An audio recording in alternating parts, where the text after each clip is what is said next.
Okay, तो आज है 25 ऑफ नवंबर, आज एक्सपायरी था।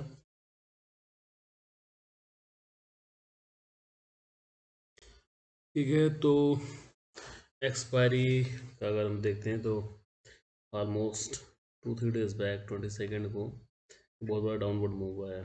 फिर वहाँ से अगला दिन साइडवेज था, पॉजिटिव था, फिर अगले दिन फर्दर पॉजिटिव मूवमेंट था। फिर ये जो आपका ट्रैप जोन था वहाँ से रिजेक्शन आया, ज़बरदस्त रिजेक्शन आया, ऑलमोस्ट समझिए कि 20 से आपका 420 तक आ गया था। ठीक है, तो करीब 400 पॉइंट सजेशन आया। तो जिस तरह का साफ फॉल आया था, तो मोस्टली क्या होता है, जैसे मिड डे से अगर आपका सजेशन स्टार्ट होता है कोई, ठीक है, मूवमेंट स्टार्ट होता है, तो वो फर्स्ट अगले दिन के फर्स्ट हाफ तक उसका मेंटेन रहता है। ठीक है, तो एक ट्रैप लेवल सजेशन था, इसलिए कोई खास उसमें मतलब उतना पावर पावर तो काफ़ी था इनिशियली, लेकिन यहाँ पावर उतना नहीं दिखा। देखिए यहाँ से आज अगर आप देखेंगे निफ्टी बैंक को, तो लगभग उसी लेवल पे ओपन हुआ जहाँ पे कल क्लोज हुआ था, उससे हल्का ऊपर। फिर पहली कैंडल रिजेक्शन आया, राइट। तो ये जो लॉन्ग पहले एक सपोर्ट जोन था जहाँ से ब्रेकआउट हुआ था मार्केट का, उसको तोड़ता हुआ दिखा।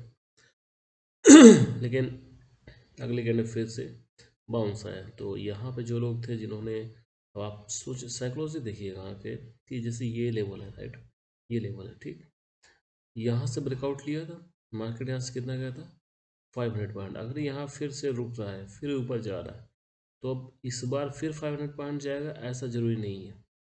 आप समझिए इस बात को कि जैसे यहाँ से ब्रेकआउट लिया 500 पॉइंट गया, अब उसी लेवल पे आ गया, फिर यहाँ से बाउंस लेके 500 पॉइंट जाएगा, बिल्कुल नहीं, इस लेवल पे जाएगा।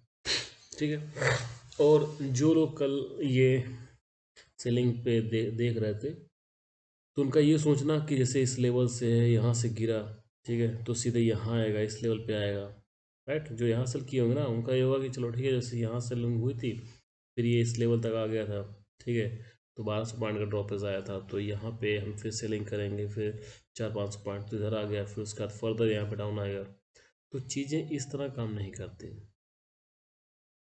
तो क्या हुआ कि मार्केट में जब पहली कैंडल रेड आया, तो ये सपोर्ट जोन था, तो कुछ जो होंगे कि ठीक है पहली रेड आई तो सेल करें, क्योंकि वही यहाँ का एक्सपेक्ट कर रहे थे। दूसरे कुछ रहे होंगे जिन्हें ये होगा कि नहीं यहाँ से बाउंस लेगा, ठीक है, तो बाउंस वाले यहाँ पे बाइक में भी ऐसा दिखा होगा। ये देखिए इसके ऊपर बिल्कुल टोटली इनगल्फ करता हुआ दिख रहा था, एक एक टाइम पे तो दिख ही रहा होगा।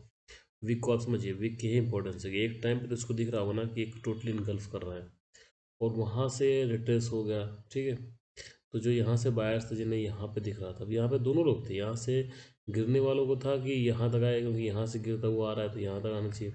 बायर्स को क्या था कि यहाँ से उठेगा तो सीधे यहाँ तक जाएगा, राइट, क्योंकि यहाँ से उठा था। तो ये चीज़ें देखना जरूरी है, क्योंकि मार्केट से आपको दोनों सेंटीमेंट पता चलते हैं।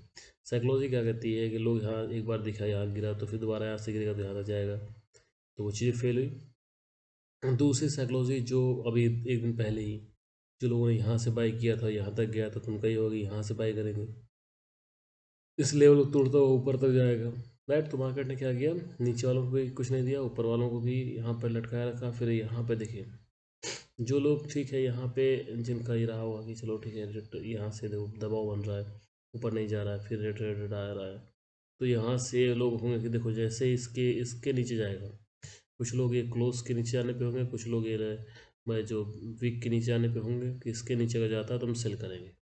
ठीक है, तो ये एक टिपिकल साइडवेज मार्केट था, जैसे इसके नीचे गया और अगली कैंडल ये बनी। ठीक है, तो इससे आप समझ जाइए कि ये जो थे यहाँ पे जो डाउन साइड मूव देख रहे थे कि इसके नीचे जाएगा तो सीधे 36,750 तक जाएगा, तो उनको यहाँ फंसाया गया, उनको यहाँ फंसाया गया। और मार्केट यहाँ से देखो रेड कैंडल बनाया, तो ये लोग फंस गए जो यहाँ से ब्रेकडाउन के लिए प्ले कर रहे हैं, यहाँ फंस गए, यहाँ तक आया, और फिर यहाँ से 1 2 3 4 कैंडल में ये पहुँच गया यहाँ पे, कहाँ पे, आपका 37,460।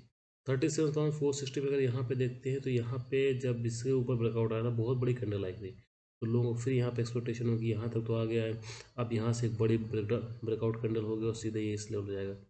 मार्केट ने क्या किया, उसी लेवल से रिजेक्शन दिया। देखिए ये जो लेवल है ना, सबसे बड़ी कैंडल, ये वाली बड़ी कैंडल बनी थी, सेम लेवल से रेजिस्टेंस दिया। जैसे यहाँ से जब इसने किया था ना, तो आप समझ जाते हैं। अब यहाँ से ऊपर गया, यहाँ गया, यहाँ रेजिस्टेंस दिया था। अब यहाँ से देखिए, भले आप ये लेवल, ये ट्रेड ना कर पाएँ, ये ट्रेड ना कर पाएँ, ठीक है, साइकोलॉजी से आप दोनों ट्रेड कर सकते हैं कि मार्केट साइडवेज रहना है। इन जो यहाँ ब्रेकआउट वाले होंगे उनको ये टारगेट दिख रहा होगा, जो यहाँ ब्रेकआउट वाले होंगे जिन्हें यहाँ से हो गया, ठीक है, यहाँ से ब्रेकआउट होगा, यहाँ से, ठीक है, तो उनका टारगेट ही होगा। तो दोनों को टारगेट जब मिस हुए, इसका मिस हुआ, इसका मिस हुआ,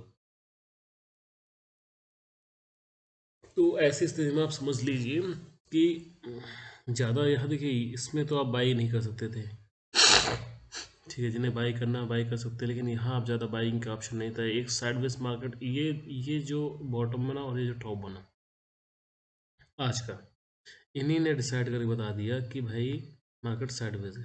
अब साइडवेज मार्केट में क्या है कि इसके ऊपर अगर ब्रेकआउट आता है, जैसे ये देखिए, ये था टॉप इसका, डे हाई 37,470, जब इसके ऊपर मार्केट गया तो लोगों को लगा ब्रेकआउट हो गया। लेकिन साइडवेज मार्केट की यही खासियत होती है कि जहाँ ब्रेकआउट दिखाया वहीं ब्रेकडाउन हो जाएगा।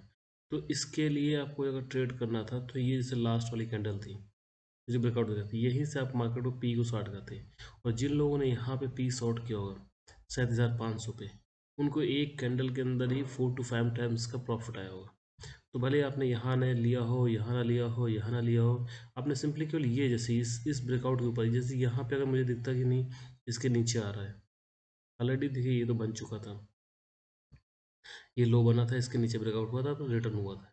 ये हाई बना देगा, इसके ऊपर ब्रेकआउट हुआ, यहाँ से रिटर्न हुआ। तो एक तो ये ट्रेड आपको बन सकती थी, दूसरी ट्रेड,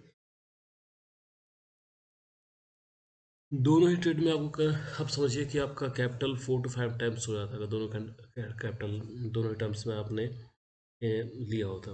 तो ये साइडवेज मार्केट की बिहेव रहता है। एक तो आप ये ट्रेड ले सकते थे, दूसरी आप ये ट्रेड ले सकते थे। यहाँ से ट्रेड लेना ठीक है, आप साइकोलॉजी ज़्यादा मतलब थोड़ा रिस्क लेने वाले हैं तो ये भी ले सकते थे, इसकी कोई बुराई नहीं है। लेकिन ये और ये दोनों ट्रेड आप ले सकते थे। तो मार्केट साइडवेज है। अब क्रूशियल लेवल देखो, दोनों बने हुए हैं 37,800 का और 36,800 का। ये 1000 पॉइंट का रेंज है। इसके किस तरह ब्रेक डाउन या ब्रेकआउट होता है उसके बेसिस पे हम बोल पाएंगे कि मार्केट में अब आगे का रुख कैसा रहेगा। आप अभी तक देखिए तो मार्केट डाउनवर्ड है, ये बन रहा है। अब क्या सेशन आया, फिर यहाँ पे कंसोलिडेट होता है। अब ये हो सकता है कि यहाँ से ब्रेकआउट दे या ब्रेकडाउन दे, वो देखने के ऊपर है। लेकिन कुछ हद तक पॉजिटिव मोमेंटम बना रहा है धीरे धीरे बैंक निफ्टी में। निफ्टी में देखते हैं तो जैसे कल से वो रिजेक्शन लेवल था, ये ट्रैप लेवल था, ट्रैप लेवल से थोड़ा पहले रिजेक्ट हो गया, यहाँ तक आया। आज पहली कैंडल में देखिए, पहली कैंडल में इसके अंदर ही रहा, रेड फिर ग्रीन फिर रेड, फिर ये देखिए यहाँ पे जो दिख रहा था इसके नीचे जाता हुआ दिखा, ठीक है। टिपिकल साइडवेज मार्केट का बिहेवियर था कि ये जैसे का लो है, लो से नीचे जाता हुआ दिखा, कुछ लोग एक्टिवेट हुए होंगे और फिर वहीं से अप साइड मूव आया, ठीक है। अप साइड मूव आया, फिर रिजेक्शन हुआ, फिर उसके बाद जैसे ये लेवल था इसके ऊपर ब्रेकआउट दिया, वहाँ से फेल हुआ। लेकिन इसमें स्ट्रेंथ ज़्यादा दिख रही है। आप निफ्टी में देखिए, निफ्टी में टिपिकल डब्लू पैटर्न बन रहा है जो है यहाँ पे, यहाँ से यहाँ मूवमेंट, फिर ये मूवमेंट, टिपिकल डब्लू पैटर्न बन रहा है कि अगर ये इस लेवल को तोड़ता है तो इसके लिए अगला रेजिस्टेंस ये है, लेकिन ये यहाँ तक कहीं आएगा, फिर उससे थोड़ा रिट्रेस लेगा, फिर ऊपर जाने की कोशिश करेगा। ये इसका टिपिकल बिहेवियर है। बाकी निफ्टी में देखते हैं लॉन्ग टर्म में क्या होता है, लेकिन दोनों में ही एक पॉजिटिव बिहेवियर बन रहा है। ये लग रहा है कि जैसे बॉटम बन गया है और हायर हाई पैटर्न बन रहा है, मतलब हायर लोस पैटर्न बन रहा है। ये लो, फिर से थोड़ा ऊपर लो, फिर ये ऊपर जाएगा तो फिर हो सकता है कि यहाँ ऊपर न जाए, फिर इस लो पे सपोर्ट ले, फिर ऊपर जाने की कोशिश करे, तो कुछ पॉजिटिव बिहेवियर बन रहा है। मल्टीपल चार्ट्स में देखते हैं किसका किसका कंट्रीब्यूशन रहा। तो निफ्टी बैंक का कंट्रीब्यूशन तो साइडवेज था, ज़्यादा कुछ दिख नहीं रहा। निफ्टी आईटी का देखें तो शुरुआत में कंट्रीब्यूशन दिया, फिर साइडवेज हो गया। तो जो मेजर कंट्रीब्यूशन था वो निफ्टी एनर्जी का था, मतलब इसको अगर किसी ने सस्टेन करके रखा मार्केट को तो वो था एनर्जी, और एनर्जी में भी रिलायंस ग्रुप। क्योंकि भैया मुकेश जी तो एक दिन के लिए पीछे हुए, एशिया के रिचेस्ट मैन अदानी बने, तो मुकेश जी ने कहा ना भाई, हम तो धीरू भाई अंबानी के औलाद हैं, कोई हमको पीछे कर दे तो संभव नहीं है। तो उन्होंने कहा ठीक है, चढ़ा दो रिलायंस के रेट को ऊपर।